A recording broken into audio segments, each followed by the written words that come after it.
మీనా అనే అమ్మాయి మెళ్ళో 3 ముళ్ళు వేశాను. అంతే, నా బతుకు ముళ్లబాటైపోయింది. నా అనుకున్నవన్నీ ఒక్కొక్కటిగా పోతూనే ఉన్నాయి. ముందుగా ప్రశాంతత పోయింది, ఆ తర్వాత ఆనందం పోయింది, సొంత కారు పోయింది, ఇప్పుడు రెంట్కి తెచ్చిన కారు కూడా పోయింది. ఈ కారు ఎందుకు పోయింది బావా? ఆ ఫైనాన్షియర్తో గొడవ పడితే వాడు ఊరుకుంటాడా? టైం చూసి లాక్కెళ్ళిపోయాడు. ఫైనాన్షియర్తో గొడవ ఎందుకు? ఏమైంది బాబు? మా నాన్నకు ఆపరేషన్కి డబ్బు అవసరం అయితే డబ్బు కోసం అని ఫైనాన్షియర్ దగ్గరికి వెళ్ళాను. వాడు పత్రాలు తెమ్మన్నాడు. మీ అమ్మాయి పత్రాలు ఎక్కడ పెట్టిందో తెలీదు, అవి లేకుండా డబ్బు ఇవ్వనన్నాడు. మా నాన్న పరిస్థితి చెప్పుకొని చాలా బతిలాడాను. వాడు డబ్బులు ఇవ్వకపోగా తిరిగి మా నాన్న గురించి తప్పుగా మాట్లాడాడు. తట్టుకోలేక గొడవపడ్డాను. ఆ రోజు మీ అక్క ఆ పత్రాలు ఎక్కడ పెట్టిందో చెప్పుంటే వాడితో గొడవ పడేవాణ్ణి కాదు, వాడు కారు తీసుకెళ్లేవాడు కాదు, ఈ రోజు నా జీవనాధారం పోయేది కాదు. దాని గురించి మీరెందుకు అంతలా ఆలోచిస్తున్నారు? అతని డబ్బులు అతనికి కట్టేస్తే కారిచ్చేస్తాడు. అమ్మా, ఇంటికొచ్చిన అల్లుడికి ఏమివ్వకుండా ఎంతసేపని ఇలాగే మాట్లాడతారు? అయ్యయ్యో, ఒరే శివ, వెళ్ళి చికెన్ తీసుకురాపోరా. సరే అమ్మా. పో, తొందరగా తెచ్చేయి. అమ్మా, నువ్వు సుమతి వెళ్ళి మిగతా పనులు చూసుకోండి. అలాగే. కొంచెం బయటికి రండి. ఎందుకు మాట్లాడాలి, రండి. ఎందుకు వాళ్ళందరిని అలా తరిమేశావు? మీ బాధను చూసి వాళ్ళు కూడా బాధపడతారు. మీరు సొంత కారు అమ్మేశారు, మీరు నడుపుతున్న కారు తీసుకువెళ్ళిపోయారు. మీ బాధలో న్యాయం ఉంది. ఇప్పుడు నిన్ను న్యాయం చెప్పమని ఎవడడిగాడు? వాళ్ళని ఎందుకు పంపించేశావని అడుగుతున్నా. మనం సంతోషంగా ఉన్నామని మా అమ్మ వాళ్ళు అనుకుంటున్నారు. అది అబద్ధమని, మీకింకా నా మీద కోపం పోలేదు అని తెలిస్తే అమ్మవాళ్ళు ఇంకా బాధపడతారు. నిజాలు మాట్లాడుతుంటే వినడానికి కష్టంగా ఉందా? కూతుర్ని తక్కువ చేసి మాట్లాడితే ఏ తల్లికైనా వినడానికి కష్టంగానే ఉంటుంది. మీకు అంతగా నన్ను తిట్టాలి అనిపిస్తే మన ఇంటికి వెళ్ళాక ఇష్టం వచ్చినట్టు తిట్టండి. మనం పండక్కి వచ్చామని వాళ్ళు ఎంతో సంతోషంగా ఉన్నారు. వాళ్ళని బాధ పెట్టకండి. బాధ పెట్టింది నువ్వే, అది కూడా నన్నే. పోని అలానే అనుకొని మన ఇంటికి వెళ్ళాక మీరు తనివి తీరా మాట్లాడండి. కానీ ఇప్పుడొద్దు. రండి, లోపలికి వెళ్దాం. సర్లే, నువ్వెళ్ళు. నేను ఆ ఫైనాన్షియర్ దగ్గరికి వెళ్ళొస్తాను. ఇప్పుడెందుకు? పండగ అయ్యాక వెళ్ళొచ్చు కదా. వెంటనే వెళ్తేనే మన బాధ, మన అవసరం అతనికి అర్థం అవుతుంది. కార్ కోసం వెళ్లారమ్మా. అది కాదమ్మా, మొన్న ఫోన్ చేసినప్పుడు అల్లుడు గారి గురించి అడిగితే నీతో బానే ఉన్నారన్నావు కదా. మళ్ళీ ఏమైంది? మొదటికొచ్చారు. ఆయన గురించి మీకు తెలుసు కదా, ఉప్పులాంటోడు. కొన్నిసార్లు నిప్పులో వేసినట్టు చిటుపటలాడతాడు, కొన్నిసార్లు వంటల్లో వేసినట్టు మంచిగా ఉంటాడు. అన్నిటికీ సర్దుకుపోవడం తప్ప ఏం చేయలేను. మీరవేమీ పట్టించుకోకండి. రండి, వంట పనిచేద్దాం. ఏయ్, ఎందుకొచ్చావు ఇక్కడికి? నా కారు తీసుకెళ్ళడానికి వచ్చాను. నీ కారు కాదు, అన్న కారు. అదే, ఆ కారే తీసుకెళ్తాను. అన్న తీసుకెళ్ళినవాడు. ఏయ్, ఆ మాట చెప్పడానికి మీరెవరు? నెల నెల డబ్బులు కడుతూనే ఉన్నాను కదా. ఈ నెల కట్టలేదు కదా. ఈ నెల కాదు, ఈ వారం. ఈ ఒక్క వారం మాత్రమే కట్టలేదు. ఒక్క నిమిషం కూడా గడువు వద్దన్నాడు అన్న, అందుకే బండి తీసుకొచ్చాం. ఏయ్, ఏంట్రా ఎక్కువ మాట్లాడుతున్నారు? అక్కడ కార్ని టచ్ చేసినప్పుడే మీ కాళ్ళు చేతులు విరిచేస్తుంటే ఇప్పుడు ఈ నోళ్ళు ఇలా లేచేవి కావు. అయినా మీతో మాట్లాడేంటి? నేను మీ అన్నతో మాట్లాడుకుంటాను. ఆగు, అన్న నీతో మాట్లాడడానికి సిద్ధంగా లేడు. రేయ్, నేను మాట్లాడాలి. నాకు నా కారు కావాలి. అన్న టైం ఇచ్చినప్పుడు చెప్తాం, అప్పుడు రా. నాకంత టైం లేదు, ఇప్పుడే మాట్లాడాలి. వదలండి, ఉండండి రా. బాలుకి దూకుడెక్కువ, ఎవరాపినా ఆగడు కదా బాలు. అన్నా, ఏంటిది? జీతాలు తీసుకుంటున్నారు కదా, అది వాళ్ళ ఉద్యోగ ధర్మం. నేను మాట్లాడుతుంది వీళ్ళ గురించి కాదు, కారు గురించి. ఏ కారు? నా నుంచి నువ్వు బలవంతంగా లాక్కొచ్చిన కారు. ఓ అదా. సమయానికి డబ్బులు కట్టకుండా ఎవడు పడితే వాడు నా కారులో దర్జాగా తిరగడం మా వాళ్ళకి నచ్చదు. అందుకే తెచ్చారు. తప్పేముంది? ఏం మాట్లాడుతున్నావు అన్నా? డబ్బులు కట్టకపోవడమే కారణం అయితే నాతో మాట్లాడాలి. కారే కావాలనుకుంటే ముందుగా ఓ మాట చెప్పాలి. అదేమీ లేకుండా నా భార్య ముందే నడి రోడ్లో రుబాబు చేసి కారు తీసుకురావడం దుర్మార్గం అనిపించలేదా? దుర్మార్గమా? అనిపించలేదే. నేను వెళ్లే మార్గమే అది కదా. ఓహో, నీ భార్య దగ్గర పరువు పోయిందని ఫీల్ అవుతున్నావా? మరి ఆ రోజు నా ఆఫీస్కొచ్చి నా మనుషుల ముందే నా కాలర్ పట్టుకుంటే నాకు కాలదా?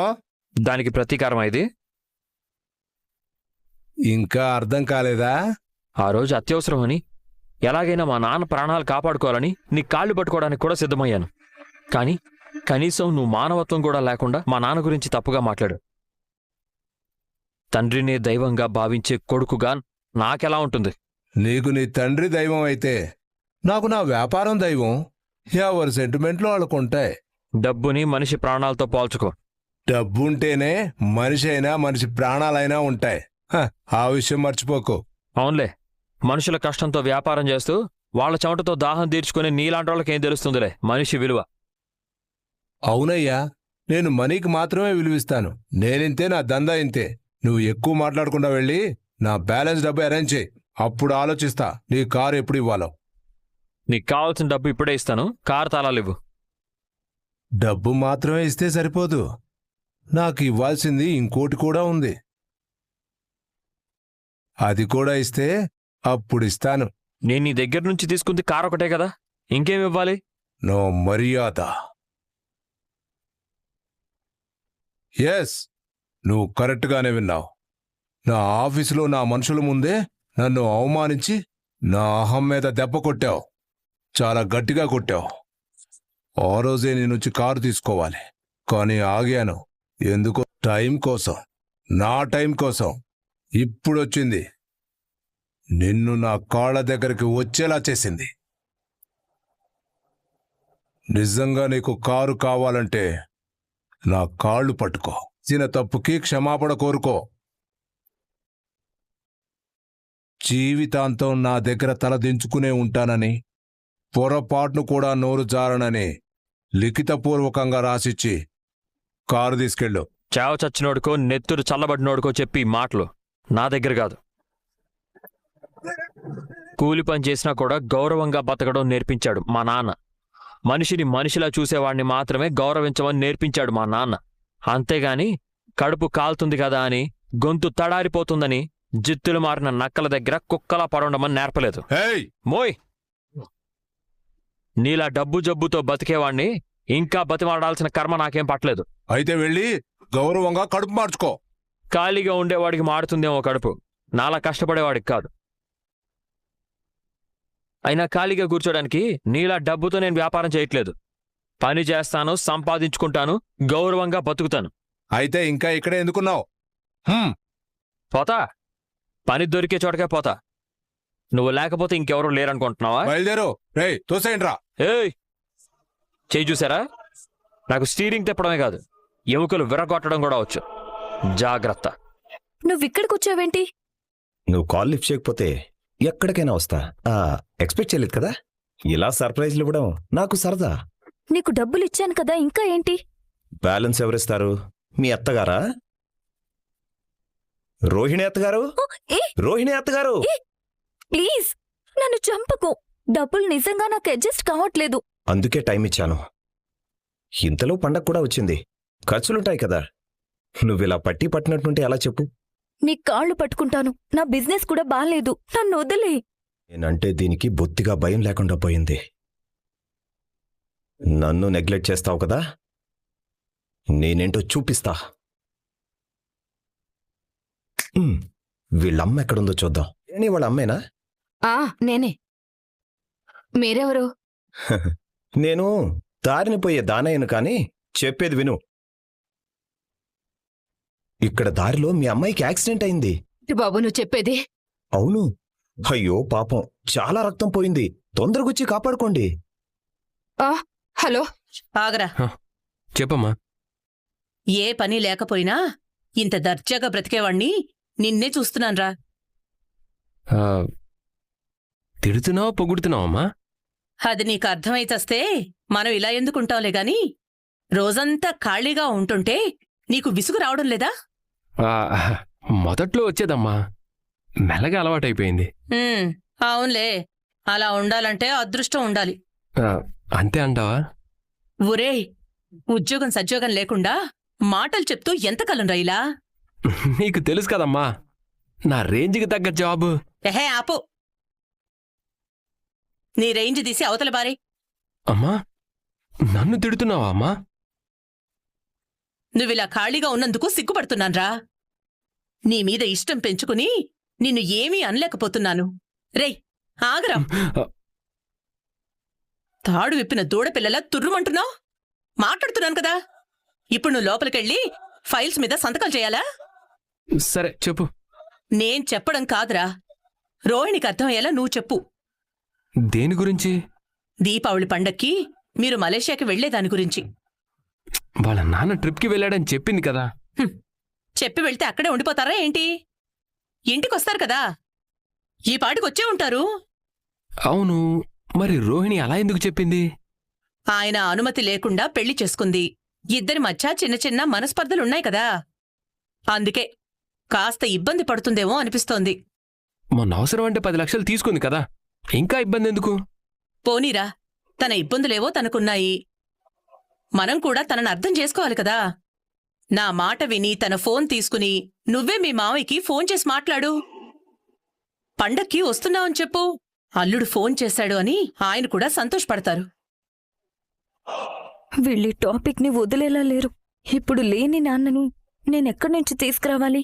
భగవంతుడా, నాక్కోలేక పీక్కోలేక నేను చేస్తుంటే మధ్యలో ఈవిడ డిస్టర్బెన్స్ ఒకటి. చంపుతున్నావేంటి?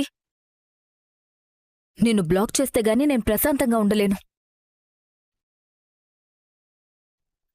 క్షమించమ్మా, తప్పట్లేదు. అరే, ఏమైంది కళ్యాణికి? ఏమీ తెలియట్లేదే. చెప్పండి అత్తయ్య, ఏంటిలా వచ్చారు? ఏం లేదమ్మా, మీ నాన్నగారితో మాట్లాడ్డానికి ఇబ్బంది పడుతున్నావు కదా, మేమైనా మాట్లాడదామని. పండగ కదా, ఫోన్ కూడా చేయకపోతే బాగోదు. బాబు, టీ తీసుకురమ్మంటారా? మీనా ఎక్కడా? పూల కోసం వెళ్ళిందా? మీ ఇంటికి వెళ్ళింది బావా. తాగింది నేనైతే కిక్కు మీ అక్కకెక్కిందా ఏంటి? ఏదో కోపంలో ఒక మాట అన్నాను, దానికి అంత పౌరుషం ఏంటి? నన్ను మీ ఇంట్లో వదిలేసి అసలు నువ్వెలా వచ్చేస్తావే? ఇక్కడ నా బతుకు బంగారంలా ఉందని మా అమ్మకి అబద్ధం చెప్పాను. Hello viewers, welcome to my channel Brahmamudi serial. నువ్వు చెబితే నమ్మలేదు, కానీ నీ మనవడు మామూలుడు కాదురా. నన్ను నమ్మించడం కోసం తెగ నటించేశాడు తెలుసా. అమ్మాయి మీద చేతులు వేయడాలు, పడిపోతుంటే పట్టుకోవడాలు, చూడడానికి 2 కళ్ళు చాలలేదనుకో అంటాడు జగదీష్ నవ్వుతూ. అయినా నువ్వు ఇంకాస్త భయపెట్టాల్సి ఉండాల్సింది వాళ్ళని అంటాడు సీతారామయ్య. ఎక్కడ్రా, రాజు నాకు అవకాశం ఇస్తే కదా. మేమేం గొడవ పడడం లేదు, చాలా బాగున్నాం అంటూ భార్య మీద పడి చూపించాడురా. ఇక కావ్య అయితే జీవించింది అనుకో అంటాడు జగదీష్ చంద్ర నవ్వుతూ. లేదు, కావ్య నటించదు, తనకు మనస్ఫూర్తిగా రాజుతో కలిసి ఉండాలనే ఉంటుంది అంటాడు సీతారామయ్య. మరి నీ మనవడు ఎందుకురా అలా తయారయ్యాడు అంటాడు జగదీష్. ఏముందిరా, చిన్నప్పటి నుంచి వాడికి యుద్ధంలోనూ తగ్గకూడదని చెప్పి పెంచాను. ఇప్పుడు కాపురంలో కూడా వాడు తగ్గడం లేదు. ఇప్పుడు నువ్వు వచ్చావు కదా, లైన్లోకి వస్తాడేమో చూద్దాం అంటాడు సీతారామయ్య. లైన్లోకి తెస్తానులే, కానీ అనామిక లాంటి చాలామంది శత్రువులు మీ చుట్టూ ఉన్నారు, జాగ్రత్తగా ఉండాలిరా అంటాడు జగదీష్ చంద్ర. అవును అంటాడు సీతారామయ్య. ఇదిలా ఉంటే రాజ్ కావ్యాలను కలపడానికి సీతారామయ్య తెలివిగా జగదీష్ ప్రసాద్ను ఉపయోగించుకుంటారన్నట్టు వార్త మన రుద్రాణి వార్తకు గుండెపోటు ఖాయం. మరిన్ని వివరాలు తరువాయి భాగంలో చూద్దాం. మరిన్ని ఎపిసోడ్స్ కోసం మన ఛానల్ని ఇప్పుడే సబ్స్క్రైబ్ చేసుకోండి.